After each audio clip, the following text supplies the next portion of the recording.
Since that's when we start at noon. Come on in and have a seat, and you all came back. I'm never sure about that. Either you're just really bullheaded people or you're really desiring to grow in wisdom. Like I've always said, all wisdom is the accumulation of, boy, I'm not going to do that again. And, you just kind of have to live a little bit of life. Because the book of Ecclesiastes has really gotten a bad rap as being a pessimistic, negative. Some have even said all the book is about is life, horrible life outside of God. And it's just the last two verses. So therefore, love God or your life's going to be miserable. But as we kind of showed you, no. This is Solomon's journal. I gave this lecture, last night at Scottsdale Bible Church to a group of folks who come on Monday night, and of course to you. But also, I teach over at Arizona Christian University, and I teach Introduction to the Bible, which is a required course for incoming freshmen. And we're working with their attitudes, something about required course, But also, I teach a second class, and it's Ecclesiastes to upperclassmen. And I've got about 15 young men. And it's really interesting when you teach this book to those under the age of 30, because I call this the bubble popper. Because all these young men and women, they have all of these visions of how easy life's going to be and how it's just going to all go my way. I'm going to change the world and my life is going to be great. And then when you start sharing just the truth, and it's not pessimistic, it's just truth. What I love teaching my peers is as we go through, I just watch some of you kind of nod your head like, yeah, that's kind of how it ends up. Yeah, that's kind of the way it really is. Where I look at their eyes, and their eyes are just screaming out, say it isn't so. Say it isn't so. Stop popping my bubble. But the fact is I'm going to be able to extract enjoyment from my life if I'm dealing with reality and with truth, not with fantasy and not with I hope, a hope. And so we're going to start with prayer. And by way of picking this up on our study, I want to do a little bit of review to kind of, maybe some of you are new with us, kind of bring you to catch up with where we're at. And then we'll kind of springboard and take it from there and see where the Lord takes us. So pray for me. And I mean that. Pray for me. Because you're taking an hour. And last thing you want me to do is waste your time. So if you don't pray that God would use me this next hour and it's a boring study, it's your fault. All right? So I'm just taking the pressure off of me. So let's pray. Heavenly Father, we gather together in the name of your Son. We want to honor you as our Father, and so we want to follow your Son because he's the one that heard you say that this is my beloved Son in whom I'm well pleased. Listen to him. So Lord, we listen to him, and we know that he would have us grow in both knowledge and wisdom. And then you gave us this wonderful gift of the personal journal of Solomon. Lord, I pray you would open our eyes, our hearts, and Lord, that we would grow in wisdom, knowing that this life that you've given us, this first life, it's a gift. And Lord, I pray that you would give us the wisdom how to extract the enjoyment of this first gift. This we ask in the name of Jesus Christ. And God's people said, as I mentioned, remember the theme of the book, Ecclesiastes. Again, this is the personal journal of Solomon. Solomon's about our age at this time. The man's had lived every fantasy you've ever imagined. He has 1,000 women in his life. Why do I start with that? I don't know. Maybe it's because I'm French, I guess, But the guy thought of silver and gold as rocks and stones. He's the king of Israel. His dad beat up everybody, so he's got 40 years of basically peace. Solomon just lives the life. And he basically comes to the end of his life, and he says, let me share with you my diary, my personal journal on what I've learned about life. And remember when he was young and first received the kingdom, God asked him, what is it that you would require? What is it you want from me? Remember, young Solomon said, would you just give me a double portion of wisdom so that I could rule these people the way you'd want me to. And so Solomon is known as the wisdom of Solomon, probably the wisest man who ever lived, as well as richest. Well, he comes to the end of his life and he just says, let me tell you what I've learned. Because he uses his own life like an experiment. For a human being, he basically can do anything he wants. His personal testimony is everything my eyes desired, I pursued and embraced. So his testimony is different than most of us, as far as that goes. It's everything. And he says, so therefore, I want to share with you. I want to share with you the absolute truth, absolute wisdom. So remember how he begins. And the way he begins, and by the way, you'll hear the word kohelet.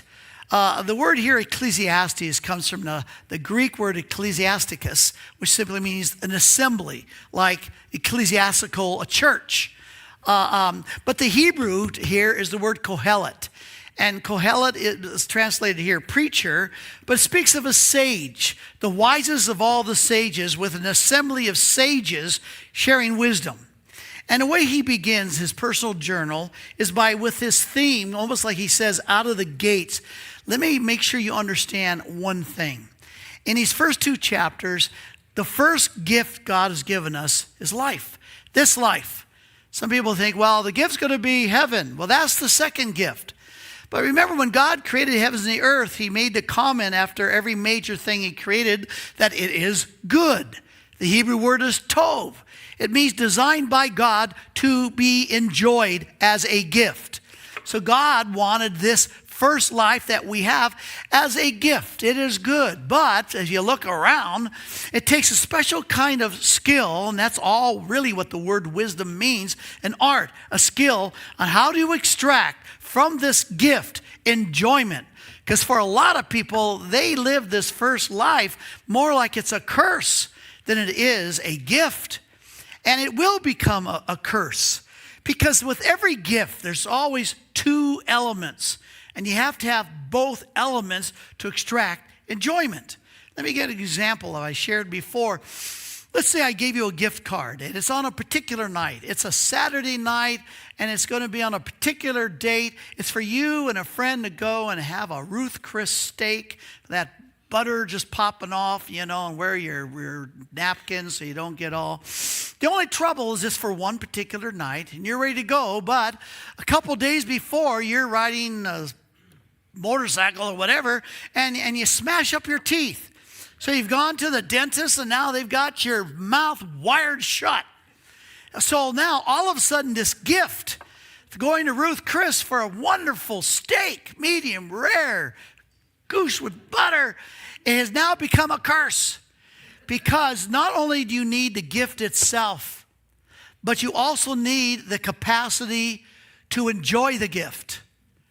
And if you have one or not the other, then basically that gift ends up being a curse. And that's what happens in life. God intends the life that we have. Everything he created, he gave us 5 senses to extract enjoyment from this gift.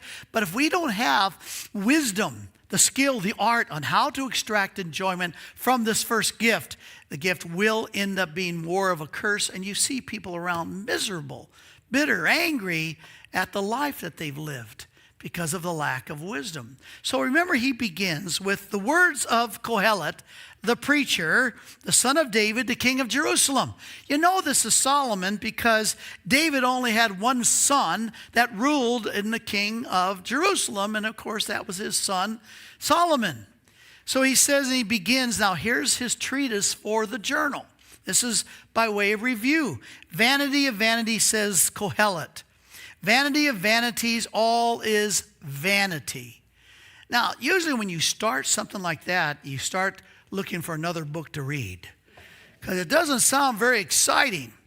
And if you have a new English Standard Version, it translates this meaningless, meaningless. All is meaningless. Well, why do you want to read a book that's all about meaninglessness? But what he does, like I say, he talks about this word vanity is the Hebrew word havel. Life is not hell, it's havel. And the word havel means vaporous. that God has designed things, all kinds of pleasures to enjoy from this gift, but they all have a beginning and the end. And if they're going to be enjoyed, they'll be enjoyed like a vapor, because they will come and they will go. And if you're not careful, they'll leave nothing left for you to have enjoyed. And so this idea is, how do you enjoy a vapor? Well, how do you enjoy perfume? You don't do it in the past. You don't do it in the future. You always enjoy perfume in the moment. And what happens is, it's good to know about the future because we plan for the future. It's wisdom. And it's good to learn from the past. The only trouble is so many people will live their lives either worried about the future or all feeling shame and guilt and regret about the past, that they basically let the moment, the opportunity to extract enjoyment of life, be distracted by either one of the two. It's like I shared with you before. It's like every 24 hours you get this wonderful apple. And you enjoy the apple by taking a big bite out of it. But if you're sitting there going, well, let me tell you about the apple back in 1966. That was a great apple. And when I'm talking about the 1966 apple, this apple goes right by untouched. Or I'll kind of go, any better apples coming down the conveyor belt? Boy, when I get married, when I retire, when I get my own house, when I get this, then I will enjoy life. Meanwhile, the gift that God has given us to extract enjoyment goes right by us untouched. First thing he says is that life is vaporous, and you can only enjoy vapor in the moment. The window to extract enjoyment in life is always in the moment. The future, the past can simply be distracting you from extracting the enjoyment of the moment. But here's the deal. All these different pleasures, they have a beginning and the end. Some may last just a few seconds, some a few hours, maybe even some a couple weeks, but they have an end. And the fact is, there's all kinds of pleasures out there. Even Hebrews chapter 11 says, there's pleasure in sin for a season. So how do you how do you make your choices? Remember, Hakma, the word wisdom, is when you make the connections between choices we make and the consequences. The behavior that we practice and the results. Would it not be helpful if you knew what those consequences, those results were going to be before you made that choice or you decided to behave that certain way? This gives you a big jump. So that's all wisdom is. In the same way God created the heavens and the earth, and so there would not be physical chaos, there's natural law. You go on top of this building, you jump off. What if you don't believe in natural law? You're still going down. You can go ahead and debate it all the way down. Well, in the same way, since God knew there'd be relationships, he also created in this universe moral law. But not everybody believes it as easily as natural law, because you see natural law with your eyes. But moral law, that there's certain behavior that will always have certain consequences. Certain kind of choices will always have certain kind of consequences.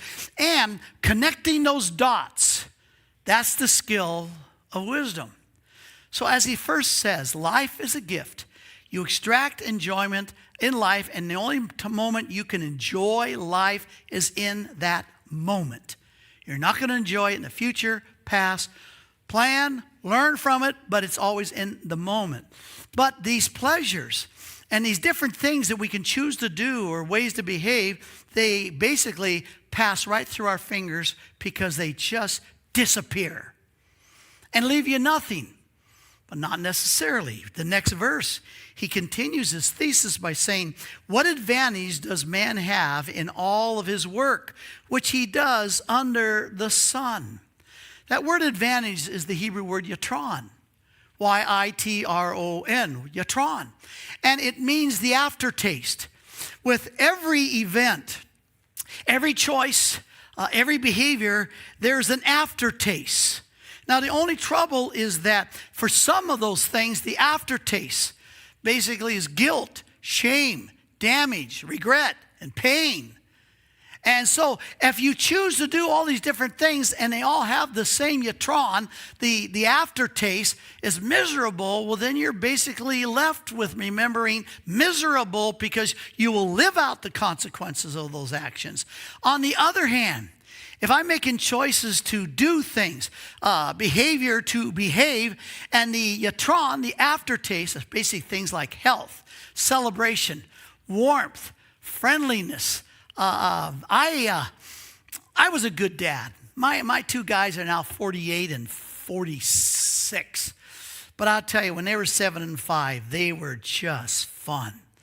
And I've lost them. Now they're two big galoots, but when they were little guys. But I remember I did the things that a father should do. And I'll tell you, I can go ahead and sit down, close my eyes, and I can go right back to the yatron. I can go right back to the memories. And I can remember the fun, the enjoyment, the fulfillment on the smiles of those things. And so all the different events that we do is going to have some kind of yatron. A yatron that basically is going to be painful every time you remember it, so you'll try not to remember it, and so your life becomes what they call real shallow. On the other hand, if your life is full of events and choices, but the yatron, the aftertaste, are things that are healthy and happy and built warmth and celebration, then you're going to find that you're going to look past and look at your life and you're going to smile. Say, this was a good life. And so as he lays this out here, in the first chapter he talks about we are restless because there's boredom. The ancient philosophers believed that the 4 elements of the universe had to do with the earth, fire, wind, and what they did, and water. And what he does here is he just talks about, we look at the earth and it just stays the same, but life is so transient. It says we look at the rivers and they never really fill up the ocean, and so life seems to be futile. We look at the winds and they just circle all over the place. It seems like life seems to be aimless. And as he describes these things here, he talks about the fact that life itself can sometimes feel boring.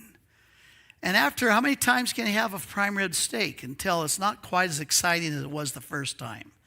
There's just something about us that we acclimate to all the different activities, and we find the more we have, the more we start becoming bored with it. So what he's going to talk about here is that, all right, chapters 1 and 2, he says, I want you to understand that life is a gift. And you think this is a pessimistic book? Notice at the end of chapter 2 how he summarizes it in verse 24 and 25. Solomon says, there is nothing better for a man than to eat and drink and tell himself that his labor is good. This also I've seen that it is from the hand of God. For who can eat and who can have enjoyment? Does this sound like a pessimistic book? He's talking about how do you have enjoyment of this first gift? Who can have enjoyment without him? So in some way, God engages. If I do something, God engages and causes me to extract enjoyment from the gift of this life that he's given me. So he says there's nothing better than a man to eat, to drink. And this is not the old Epicurean philosophy. Let's eat, drink, and be merry, for tomorrow we what? We die. No. Because notice he says, the great thing is we eat, we drink, but we tell ourselves that our labor is good. I'm sure that when you think of things that you're grateful for and things that are a blessing and that you enjoy, probably the last thing is your labor. And so what he says here is, I'm not just talking about eating and drinking. I'm talking about what you produce, your labor.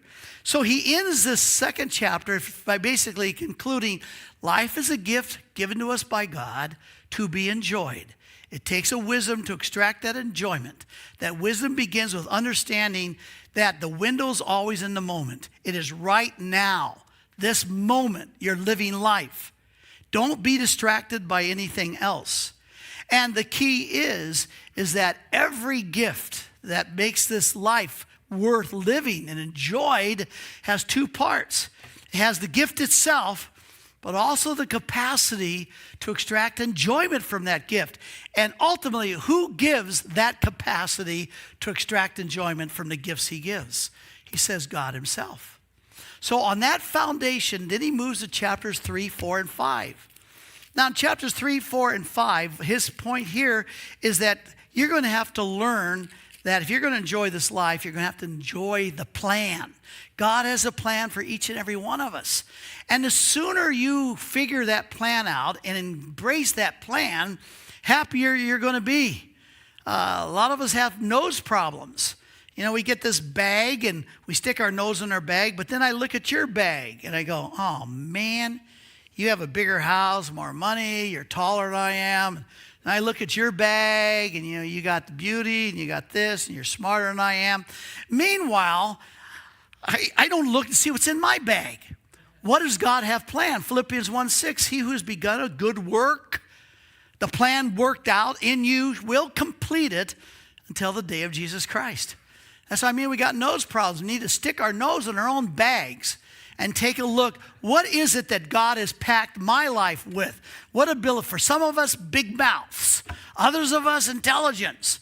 So others of us, it might be some kind of wealth. It might be some remarkable skill or ability. But what he says in chapters 3 and 4 and 5 is now you got to understand God has a plan for your life.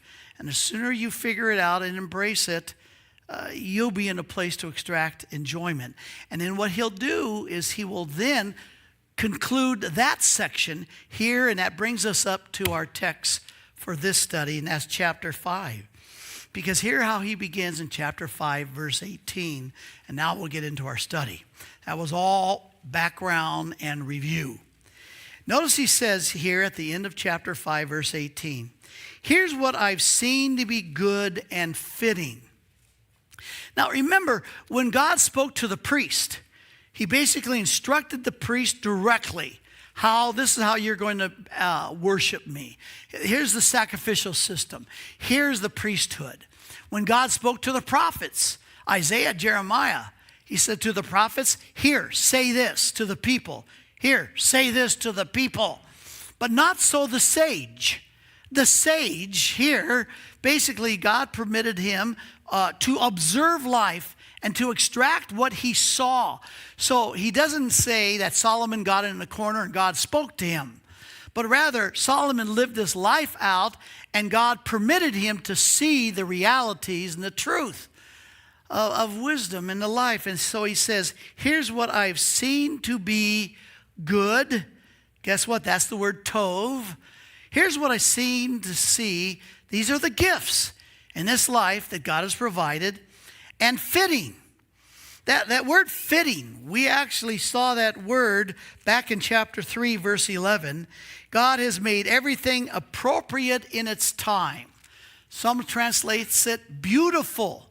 This word fitting is better translated beautiful. What? So God's made everything not only as a gift, good, but something that is beautiful. Now, when you think of beautiful, what are you talking about? So you see a beautiful sunset, beautiful sunrise, a beautiful person, somebody doing something that's beautiful, sacrificial, giving to poor kids. On YouTube, they have these things on random acts of kindness. I love watching those because they make me cry. Because this word here is the Hebrew word yafah. And yafah simply means to be drawn towards something because there's no fear there's anything wrong with it. To be drawn towards something because there's no fear there's anything wrong. You see a beautiful sunset. What makes it beautiful? There's nothing wrong with it. You see a beautiful picture. You see some people doing some beautiful action. Why are you drawn to it? Because there's nothing wrong with it.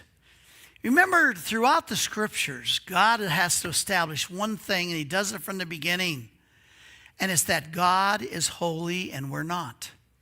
Holy doesn't mean he's kinder and sweeter and nicer person than us. No, the word holy in Hebrew simply means a cutaway. He's different from us. He created us in his image so that we can manifest aspects of our Creator. We're the only beings, creation, that can do that. But then we get this idea that, well, then maybe I am as holy as God. God and I aren't different. We're the same. No. We're not the same. A good proof of that is that, when's the last time you got angry? Don't share. But it's probably because one of two things happened. Either you weren't treated the way you felt you should have been treated. I should be treated, people should take me seriously, but listen to me, a little respect there. And when I don't get it, I get mad. Or, number two, things weren't going my way. I said, this is the way this should be done, and they blew me off. And so they'll understand I want my will done on earth as it is in heaven. And all of a sudden we get a little clue. See, the perks of divinity. Look at the Lord's Prayer. Our Father who art in heaven, hallowed be thy name. May you be treated with respect. Thy kingdom come, thy will be done on earth as it is in heaven. We get ticked and angry because we're not being treated as God. Because down deep within our fallen nature, we have that desire to be treated like we're a God. But we're not God. God is holy. He's different from us. But here's the difference. He's perfect. And that's why when you see something that's beautiful, you see something, whatever it might be, an action of somebody, a beautiful picture, a person, whenever you see something beautiful and you're drawn to it because there's nothing wrong with it, what you're really being drawn to is holiness. And you're drawn to it because there's a God who's put in your heart this deep desire to be like your Heavenly Father. And therefore, we're drawn to beauty for that reason. So he says, what I've learned here from observing my life, I've seen things that are good, given to us as a gift from God, fitting, beautiful. There are things in this life God's permitted us to see that are perfect so that we could see what holiness, pure holiness looks like. And yes, we can be inspired to pursue it in our own lives.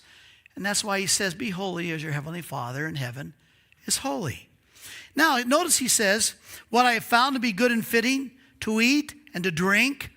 That doesn't sound very spiritual, does it? Of course, one nice thing, I don't care how wealthy you are, I get to eat and drink too. But why eat and drink? Mention that. When do you enjoy eating? In the future, in the past, or in the moment? Unless it's Mexican food after 7 o'clock at night, then I will have some future effects on that thing. But usually, for a healthy person, is that when you're eating, when do you enjoy food? In the moment. When do you enjoy the taste of beverage? In the moment. He keeps coming back. But notice he says, and to enjoy oneself. This is not a pessimistic book. This is how do you extract enjoyment from this gift of life. Enjoy oneself in all one's labor in which he toils under the sun during the few years of his life which God has given him. Now right away, okay, I understand enjoying the food and the drinking, but what's this enjoying my labor? Well, it sounds negative. In the few years that God has given you, because your life's going to go quickly, sounds negative. But if you finish the sentence, it can't be negative. Which God has given him, for this is his reward. Do you know work was assigned to humanity before the fall? Before Genesis 3 and Genesis 2, Adam and Eve were given work. When God, first thing God tells us about himself in Genesis 1:1, in the beginning God created the heavens and the earth. It's like God goes, hi. The first thing I want you to know about me is I created everything. I created everything. And then we're told he did it in 6 days, 6 ages. You can fight that out yourself. But we know in Exodus, when he gives us the 10 commandments, he says, God worked 6 days and then he rested the seventh day. Why? Because he was pooped. He was just tired. That's a lot of work.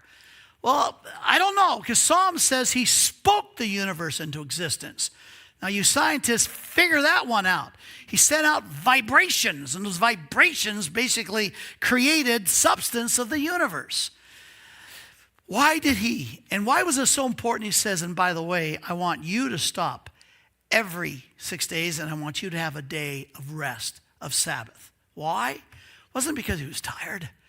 It was because he wanted to stop and enjoy the fruit of his labor. Even God's personal design. It is a gift to actually create, to produce something. But here's the whole point. Some of us loved our jobs, love our jobs, because we're producing something that's good, fitting, beautiful.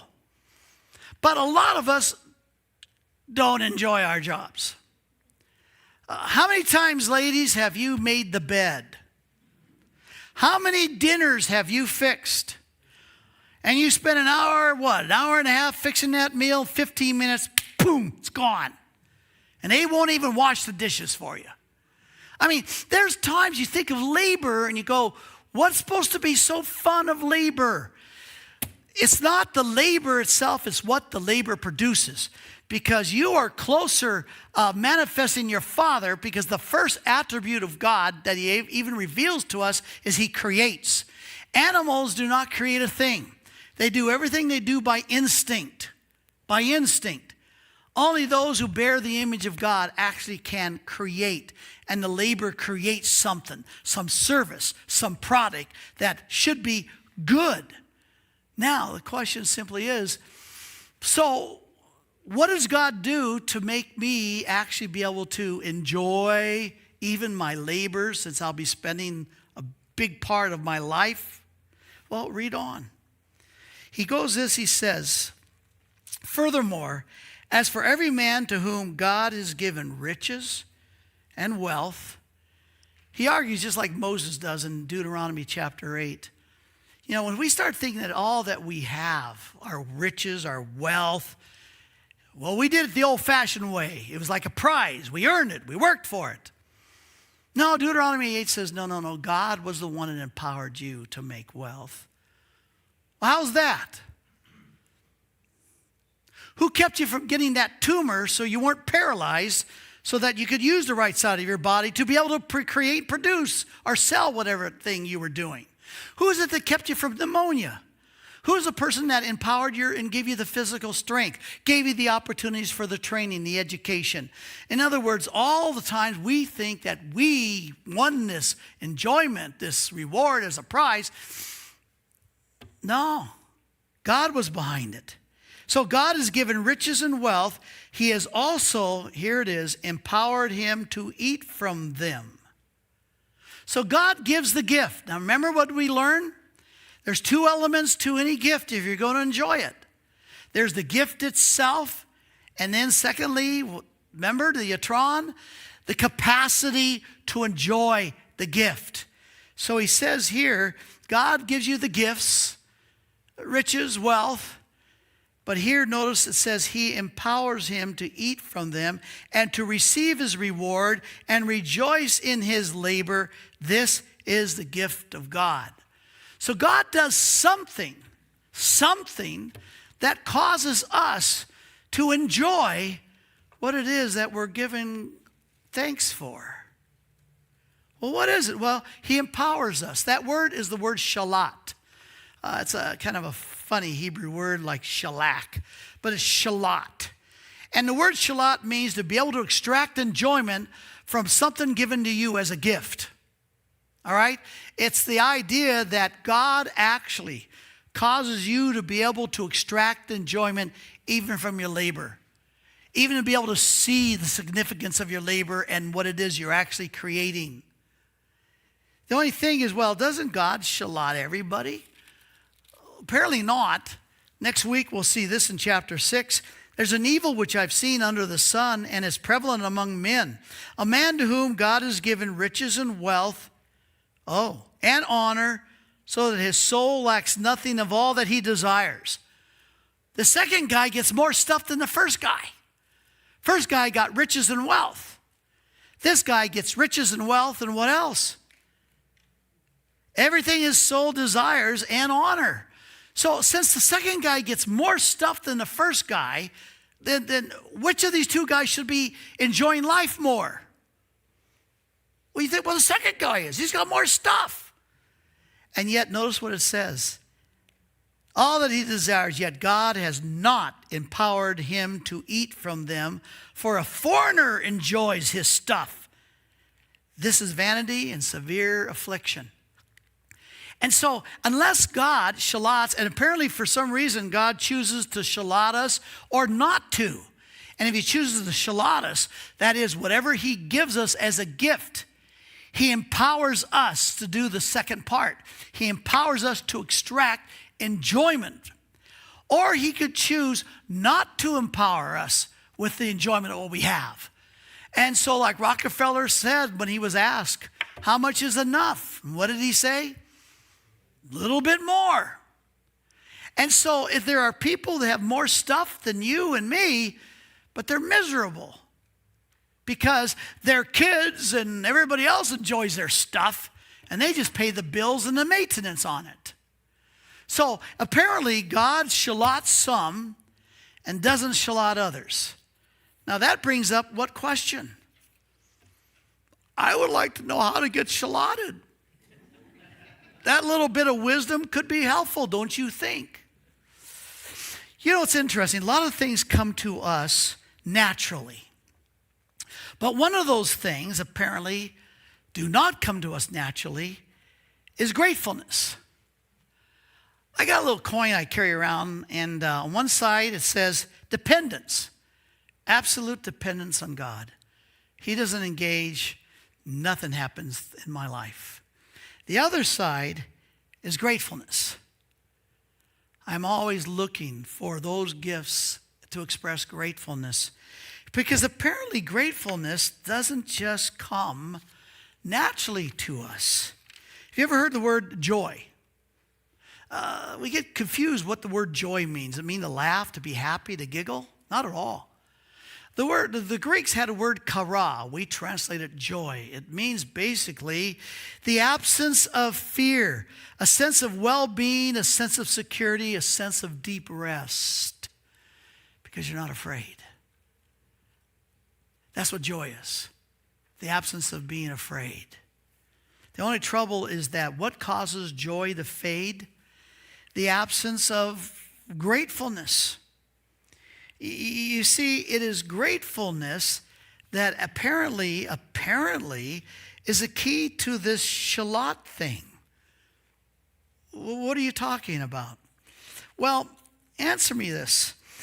As an essence of worship, we're told in Hebrews 13, verse 15, through him, then let us continually offer up a sacrifice of praise to God, that is the fruit of lips that give thanks to his name. So the very essence of our worshiping God has something to do with expressing praise and thanks. Now answer me this. People have said, well, can you show me a verse in the Bible that actually tells us what God's will is? I mean, I would like to actually just do God's will. So does he ever say, do this and you're doing my will? Well, yeah. It's all over the place, but I'll give you one right here in 1 Thessalonians chapter 5.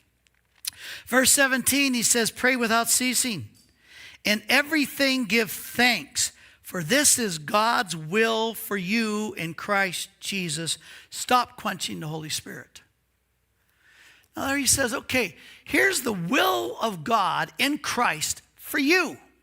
In everything, give thanks. Why would he say that? Well, it's because he feels like the rest of us when our kids hit college. I mean, you've given them all this, you pay for their tuition, and do they call home and say, Mom, thank you so much, especially if you have sons. Sons are a post. Daughters, apparently more difficult to raise, but at least they're going to keep involved in some way. But is God's kind of, complaining to Gabriel, I bless all these people and they never say thank you, and it bums me out.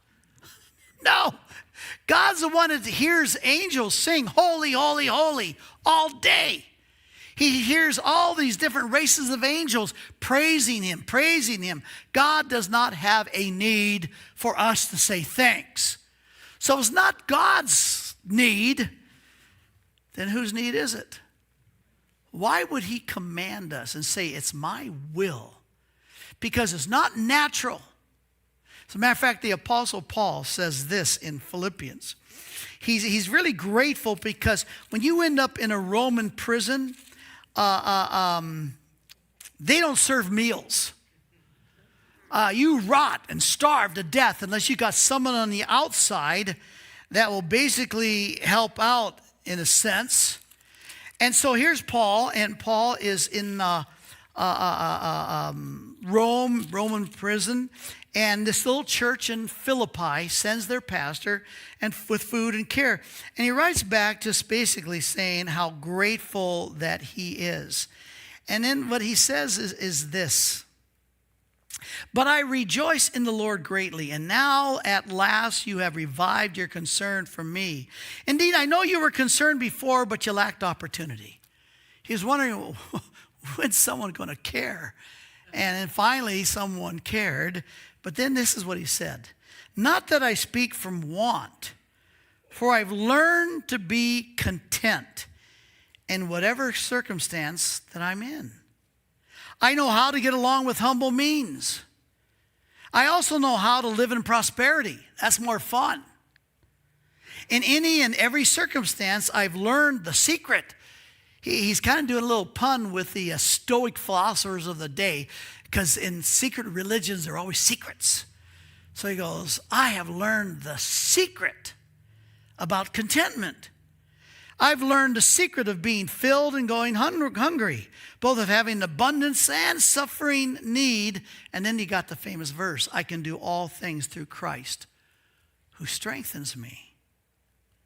Now what's interesting here is Paul said, "I learned to be content."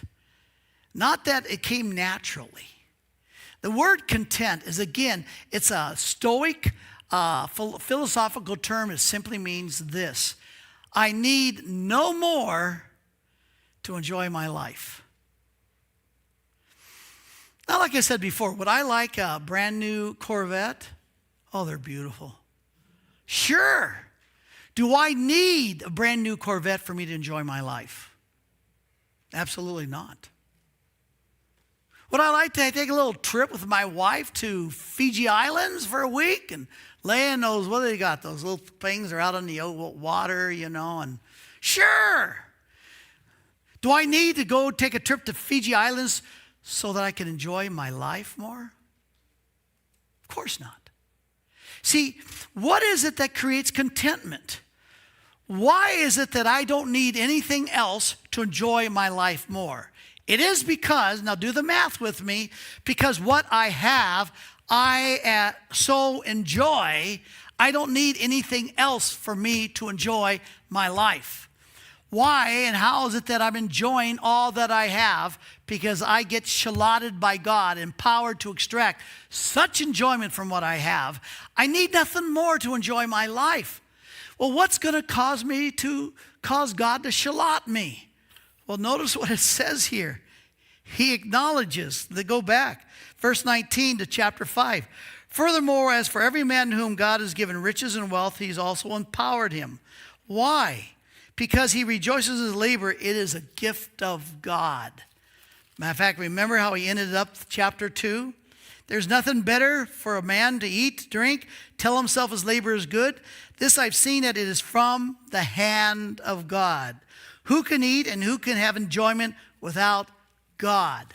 Why does God command us in everything to give thanks? Because then it releases God to shallot us. When I acknowledge that what I have has been given to me by the hand of God, and I express gratefulness, then all of a sudden God shallots me and I extract such enjoyment from what I have. I'm content. But this is something like Paul said. He learned, and I think Paul learned it from Solomon. Paul was a rabbi, studied under Gamaliel, which meant he was forced to study this book, the wisest Hebrew, Solomon, and probably learned it right from this very text that we're talking about today.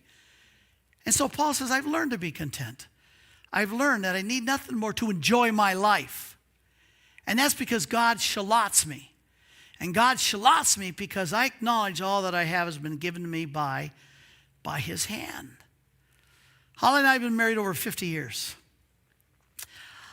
We don't look the same we did. Holly's British, I'm French. Do you know your history about the French and the Brits? Continues. But I tell you, I so adore my wife because I love being with her more than anyone else because God causes me to extract such enjoyment from her. This morning, I listened for 45 minutes how upset she is at what's happening in our nation.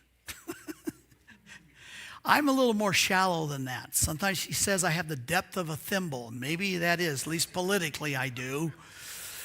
But I just so enjoyed listening to her, just even tears and this and I mean, I won't get into politics, but just, and you want to know why I extract such enjoyment from my wife, even after 50 years? Because usually a day doesn't go by that I acknowledge that Holly was given to me by the hand of God, and she's a gift to me. Not a prize I won, because there's no gratefulness if you think something's a prize you won or earned. But when you acknowledge it's a gift from the hand of God, and you express gratefulness for it, then he shallots you. Say, how am I going to remember the word shallot? It's easy. Just remember, next time God blesses you, just say, God, thanks shallot. Sorry. Might work, might not. It's interesting, verse 20. There's one more verse he says here. For he, this man, that God has given riches and wealth, and this man acknowledges them, they're a reward, a gift from God. God shallots him, so he extracts enjoyment from what he has. And that can be all the way from his car. I have my lime green Jeep. Do I love my lime? I sure do. Would I get rid of it? I got a new Corvette? No. I put the Corvette in the garage and never drive it. You know, I get it dirty. I got my Jeep. I got my wife. I got my sons. I love this green coat. I wore this so I could wear this green coat. The fact is, we need to take an audit. And what I mean by an audit is go through all the things. I don't care. Your shoes that are so comfortable.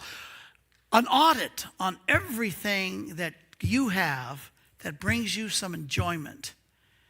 And acknowledge that these are gifts from the hand of God. And as you express gratefulness for them, you just started to enjoy them. Well, that's this guy here in verse 20. For he will not often consider the years of his life, because God keeps him occupied with the gladness of his heart. You know what's interesting about this guy? He has no fear of death. Psalm 139 says that when you were in your mother's womb, the days that were ordained for you were already established, when as yet there was not even one. See, the person who fears death just thinks they need to have more and more and more days. I want to live till I'm 85. I want to live till I'm 90. I don't know. I don't know if I want to live to an age that a bowel movement is the biggest high point of my day. People say, well, we want to live long. Why could they not have taken our 20s and 30s and stretched those out? Why do they want to stretch out our 80s? But all that to say this man, he does not consider the years of his life because he's extracting so much enjoyment from the gift of life with the wisdom that God's given him to express gratefulness, acknowledges from the hand of God, he's shallotted, and so every day is so enjoyable that he doesn't think about how many days does he get. He doesn't think, I need another day. I need another year. I need another 10 years. I got to live till I'm 90. It's not how this guy thinks at all. Therefore, he doesn't fear death at all. And when it's time to leave, he's ready to go because he has been made occupied with the gladness of his heart. And this is the wisdom that he's talking about. Somebody once asked, what if God told you you had 2 weeks to live? What'd you do? Martin Luther was asked that question. Here's what he said. If I knew Jesus was to return tomorrow, I would still plant an apple tree today. Because why would I not want to enjoy today? And like Jesus told us, don't worry about tomorrow. Stay in the moment. For today has enough problems, challenges, things to navigate. Stay focused. Stay focused. So basically what he's saying as he ends chapter 5 is basically this. Chapter 1 and 2, God has given us this first life as a gift. But a gift can become a curse if we don't have the capacity to extract enjoyment from that gift, no matter how wonderful the gift might be. And so he gives us a clue at the end of chapter 2 by saying, you know what? How you begin to extract enjoyment? By acknowledging it. You can't enjoy it without God. And you need to acknowledge this from the hand of God. But now there's a plan that God has for your life. And it's a unique plan for you and for you. And all the plans that God has for us is different. So don't get a nose problem and stick our nose in other people's bags. Because it doesn't help me to be grateful for what God has given you. But I got to look at my own bag and give thanks and acknowledge what he's put in my bag. Because that's how I learned God's plan for my life. And so is it going to be accumulating riches and wealth? Well, not if I'm not shallotted. Not if I cannot extract enjoyment from all the things that I have. There's a fall inside of us called we take things for granted. Things become habitual. We just kind of assume. And you're never going to be shallotted. But rather to acknowledge, if I have wealth, if I have riches, or, you catch this, if you have poverty, can you acknowledge from the hand of God that your poverty comes from his hand? And would God shallot somebody who has nothing? What did Paul say? I have learned to be content. I need no more to enjoy my life. I've learned to have a lot, but I've also learned what? To go hungry. Is that possible? I know when my elder son was younger, I took him down to Mexico. And we spent a week with some folks that lived off the dump. There's a dump there in Mexico over the border, and then there's a town right next to the dump. And the dump provides the resources for the town. So I would expect to see these people probably as frustrated and sad and suffering. I saw people enjoying their family, laughter, just bragging over his broken toy that this kid found in the dump.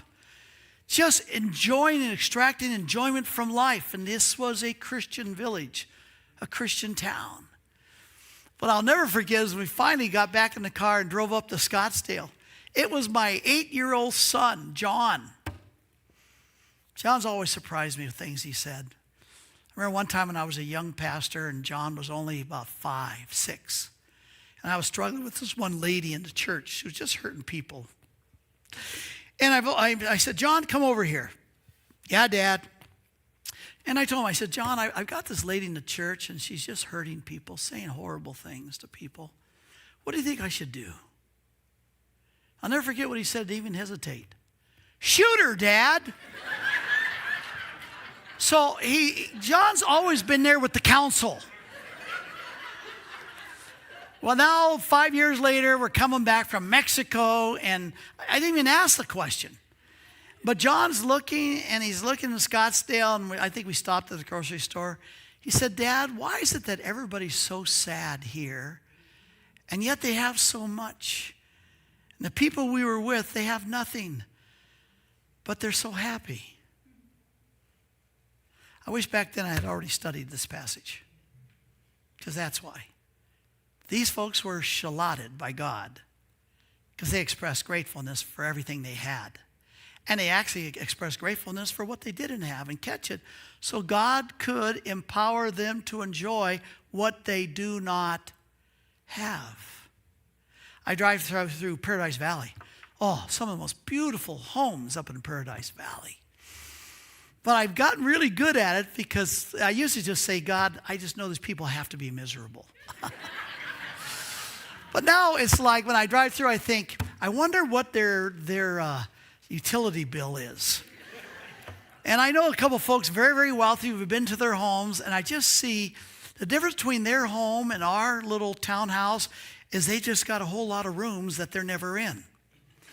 And so you find yourself actually going, I am so glad I don't have to clean this house.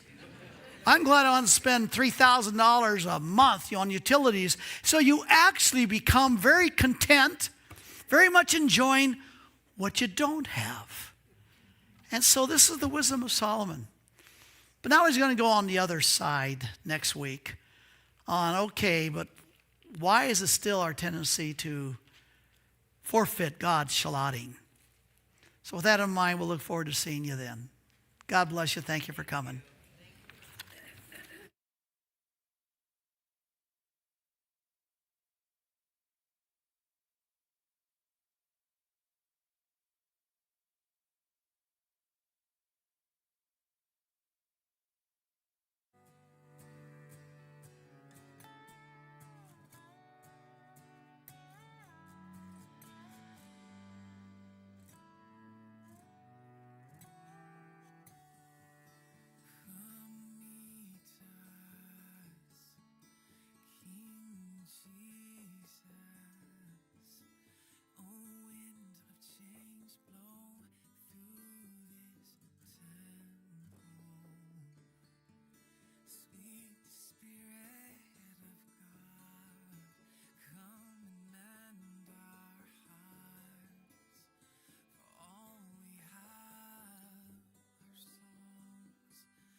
down.